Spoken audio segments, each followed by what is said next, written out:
El olor a humedad y cera quemada llenaba el aire cuando abrieron el suelo bajo el altar. Nadie imaginó que una iglesia tan vieja escondiera algo tan nuevo. Entre piedras agrietadas, Lucía descubrió un pequeño cofre de madera ennegrecida, sellado con símbolos tallados que ningún libro reconocía. Al romperlo, apareció un cuaderno cubierto de cera endurecida, con una fecha escrita a mano, 3 de noviembre de 2035. Nadie habló durante varios segundos. El padre Alonso murmuró una oración que nadie entendió. Gabriel, siempre incrédulo, notó que la tinta estaba fresca. Irene retrocedió al sentir que las páginas parecían tibias, como si respiraran. En ese silencio, un sonido débil se filtró desde abajo. Un golpecito, rítmico, como si algo tocara desde el otro lado. Era un eco o una respuesta. ¿Qué pasaría si ese diario no hubiera sido escrito aún, sino que estuviera escribiéndose ahora? Esa noche, el diario permaneció sobre la mesa del sacristán, envuelto en una manta.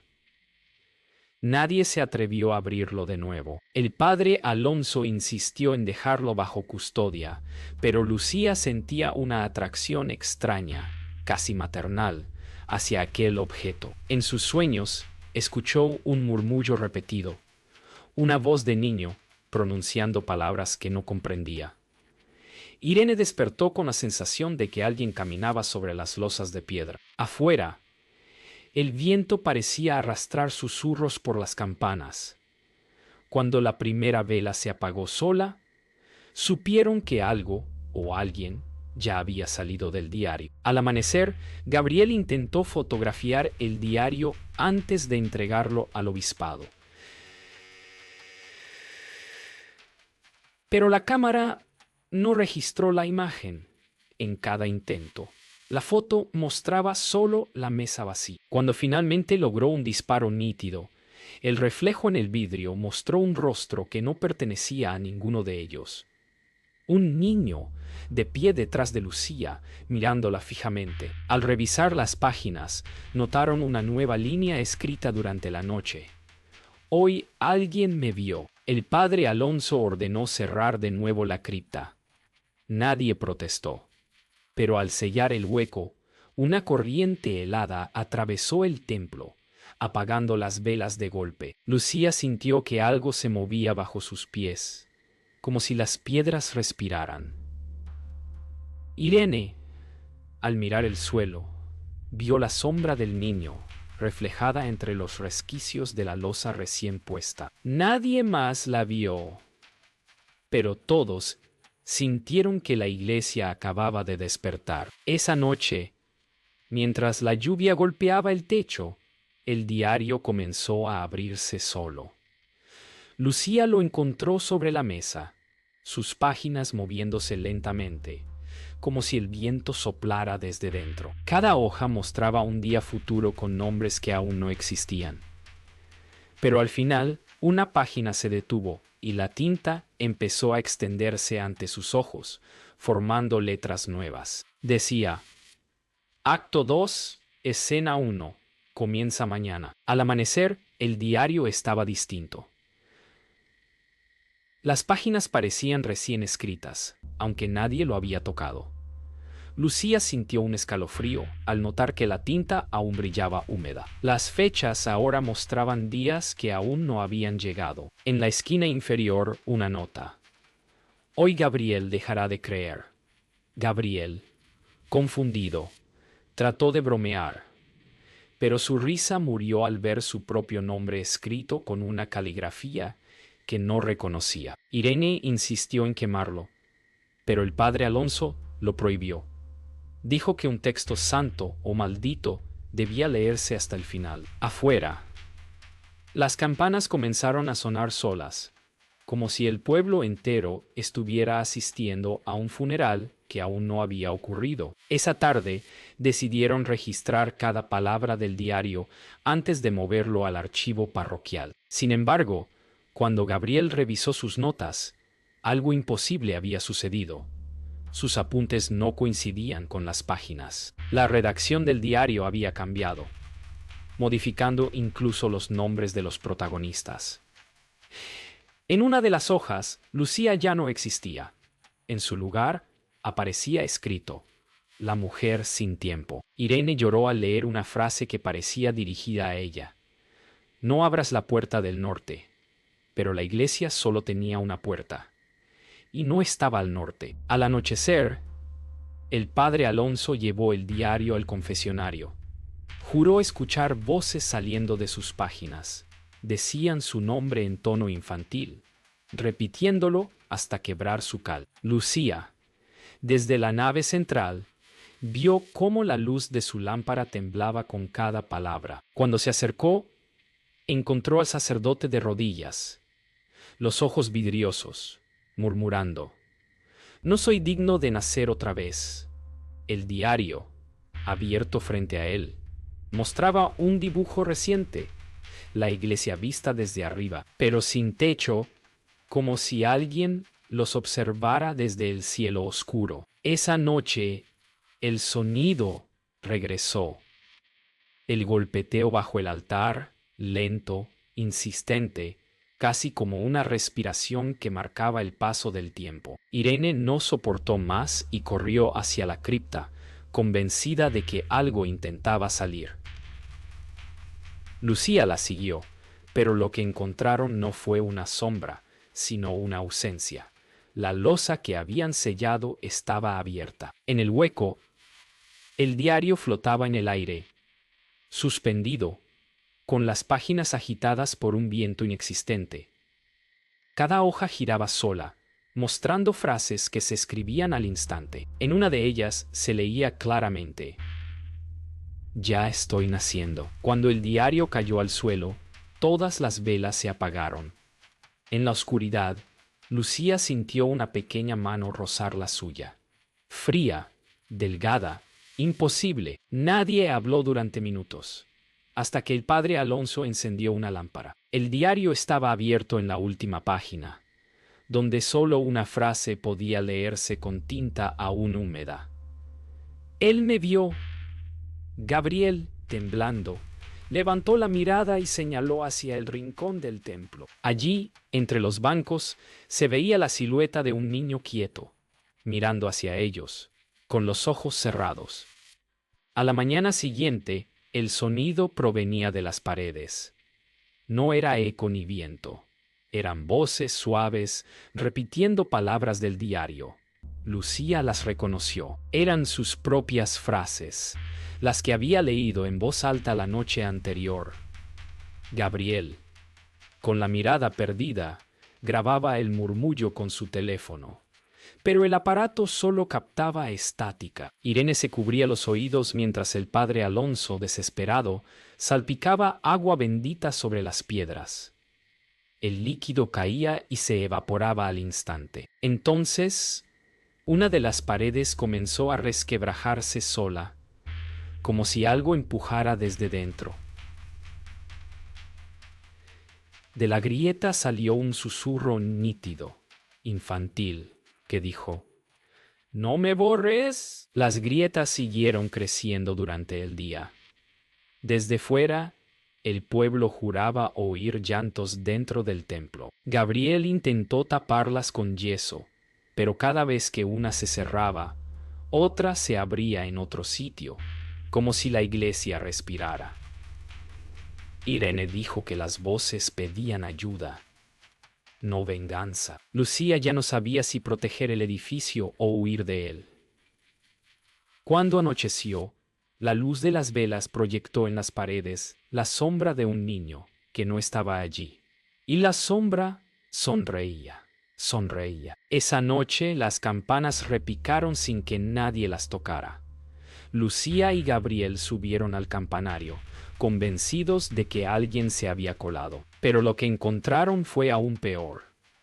El diario estaba allí arriba, abierto, girando lentamente, sobre sí mismo, impulsado por una corriente de aire invisible. A su alrededor, la piedra del campanario vibraba con un ritmo casi humano, como un corazón latiendo. Lucía gritó al verlo, pero el sonido de su voz se distorsionó, repitiéndose con eco, como si la iglesia la imitara. Y desde el vacío, una voz de niño contestó su grito. Ya aprendí tu nombre. Cuando bajaron del campanario, el padre Alonso los esperaba con un rostro que no era del todo suyo. Sus ojos, ennegrecidos, reflejaban las letras del diario. Decía cosas que no recordaba haber leído. Frases que parecían dictadas desde otro tiempo. Irene, temblando, señaló que el diario ya no estaba en las manos de Lucía, sino dentro de las paredes, visible bajo una capa translúcida de piedra, latiendo como un corazón. Entonces, todas las puertas se cerraron al mismo tiempo. El eco finalizó con un susurro colectivo. No hay salida del escrito. En medio del silencio absoluto, el suelo comenzó a agrietarse con un sonido seco. Lucía cayó de rodillas, sujetando el crucifijo que el padre Alonso había dejado caer. Una grieta se abrió frente a ella, y de su interior emergió un destello azul. Las piedras exhalaron polvo como si respiraran. Gabriel intentó arrastrarla lejos, pero un hilo de voz surgió del abismo, repitiendo una y otra vez las mismas palabras. Tú escribiste esto. Cuando el eco se apagó, el diario volvió a aparecer sobre el altar, cerrado, con una nueva fecha grabada. Mañana. Lucía no recordaba haber dormido, pero amaneció con tierra bajo las uñas. En su habitación del convento, sobre la mesa, había una fotografía que no existía el día anterior. Mostraba el interior de la iglesia y a ella misma, dormida frente al altar. Detrás, apenas visible, un niño de pie, mirándola. No tenía rostro, solo una silueta blanquecina, como si aún no hubiera terminado de formarse.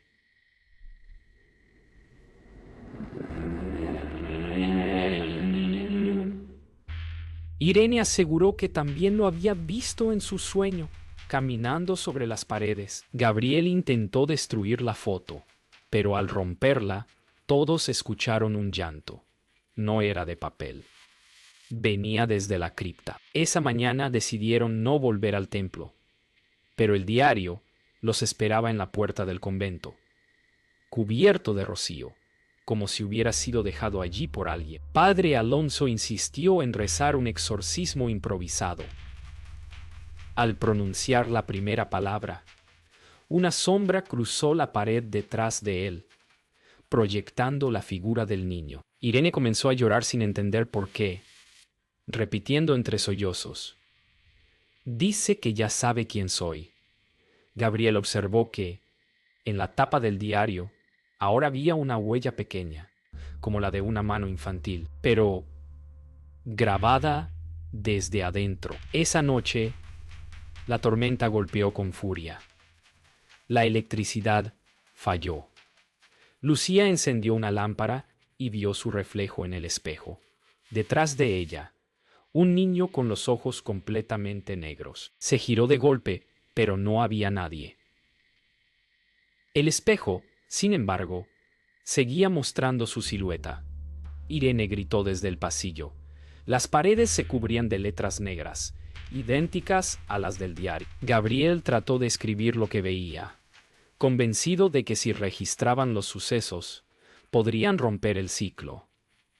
Pero al mirar su cuaderno, descubrió que las frases aparecían antes de que él las escribiera. El padre Alonso desapareció antes del amanecer. Solo quedó su sotana junto al altar, empapada. En el suelo, una frase escrita con su sangre. Él nació dentro del nombre. Lucía comprendió entonces que cada palabra leída del diario era una semilla, y que al pronunciarlas daban forma a algo que ya existía. En otra parte, Irene comenzó a repetir en voz baja fragmentos del texto, como si lo recitara desde dentro de su mente. Su voz cambió de tono, más infantil, más ajena. Gabriel le rogó que se detuviera, pero ya era tarde. Una mano pequeña emergía de su sombra. Cuando Irene abrió los ojos, ya no era ella. Sonreía con dulzura, pero su voz no le pertenecía. Dijo que el niño no era un espíritu, sino una idea que buscaba cuerpo. Lucía se acercó, temblando, mientras Gabriel sostenía el diario, que latía como un corazón. Irene levantó la mirada y pronunció una fecha. 2035.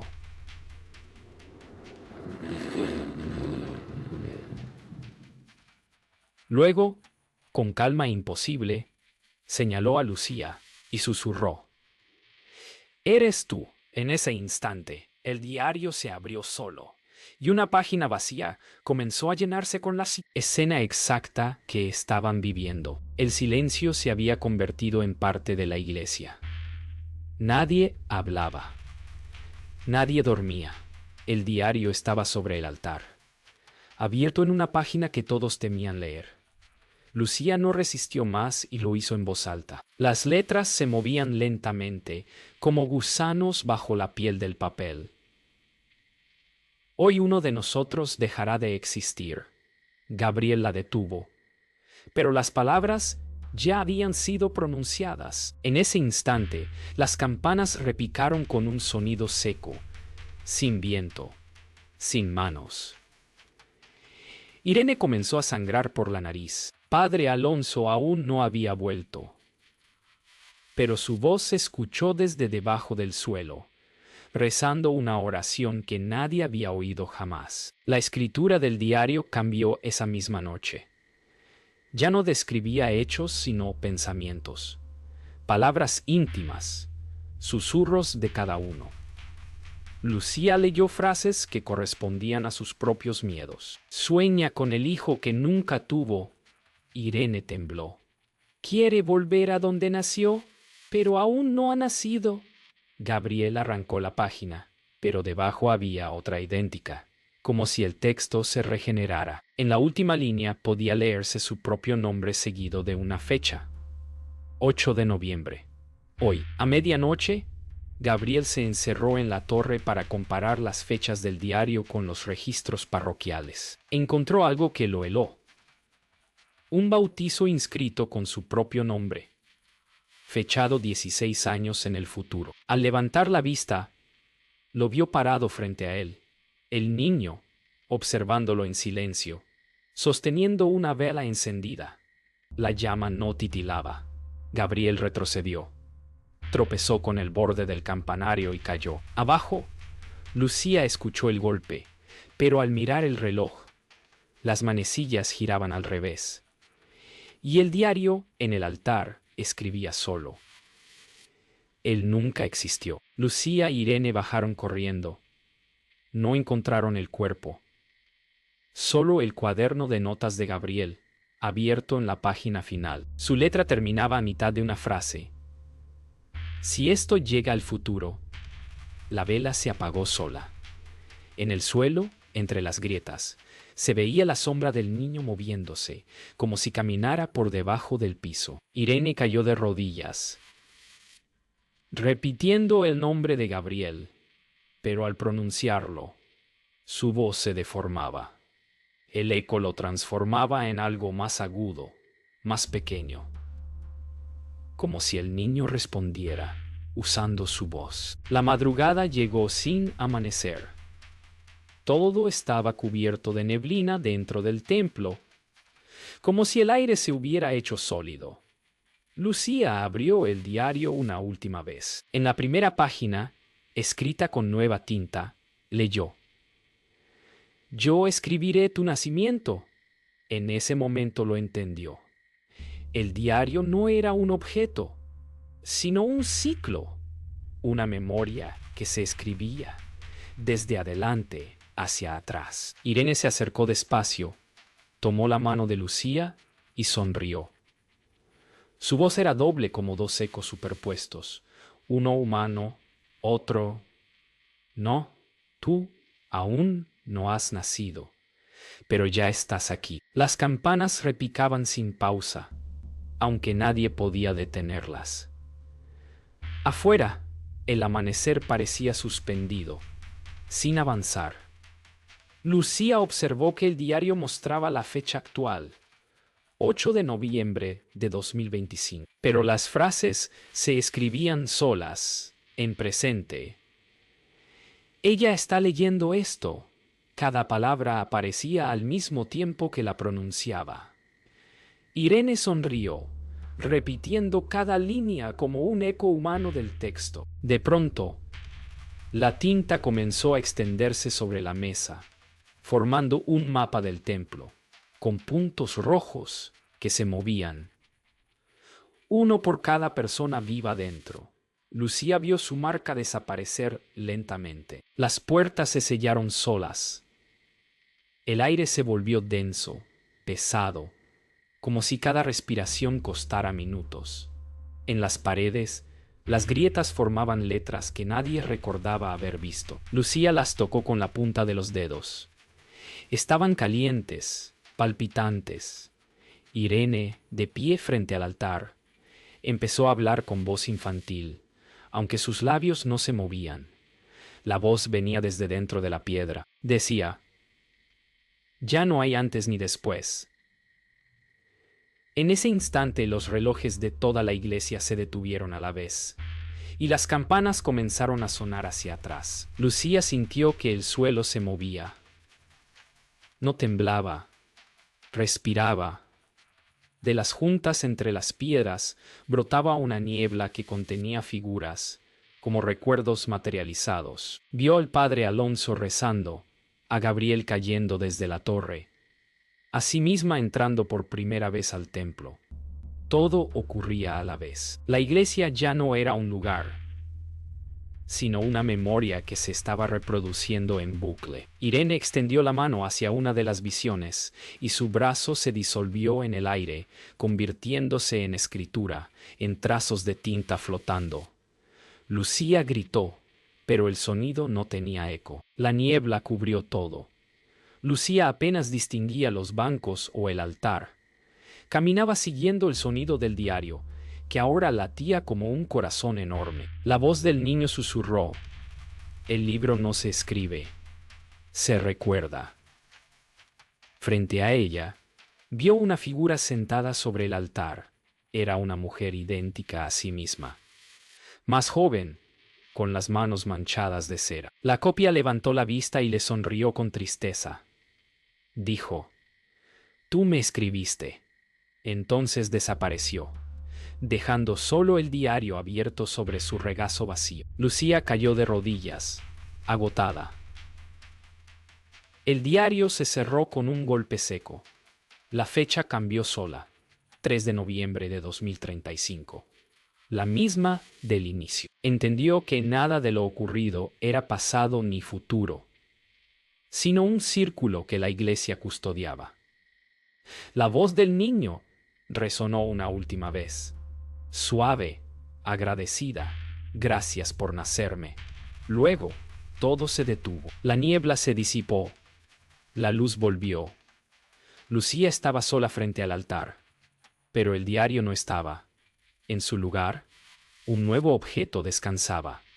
Una pequeña urna de vidrio, con un cordón umbilical dentro. El amanecer llegó, pero el sol no entró en la iglesia. El aire olía a tierra recién abierta. Lucía contempló la urna sobre el altar. Dentro, el cordón se movía lentamente, como si respirara. Nadie más estaba allí, pero podía escuchar pasos diminutos recorriendo los pasillos. Se acercó al altar, temblando, y notó que en el suelo se formaban letras con polvo. «Escribe mi nombre». Lucía comprendió que el diario nunca desapareció. Se había convertido en el templo mismo. Tomó un pedazo de vidrio y lo usó como pluma, grabando en el mármol una palabra que no recordaba haber aprendido. Al hacerlo, una pequeña voz respondió desde la oscuridad: «Gracias, madre». El sonido volvió, lento, rítmico, como un corazón ajeno. Desde las paredes comenzaron a surgir grietas, con luz blanca en su interior. Las figuras del pasado regresaron, pero no como sombras, sino como ecos atrapados en piedra. Gabriel, padre Alonso, Irene, todos observaban desde las superficies, inmóviles, petrificados. Lucía entendió que no habían muerto, sino quedado impresos en la historia.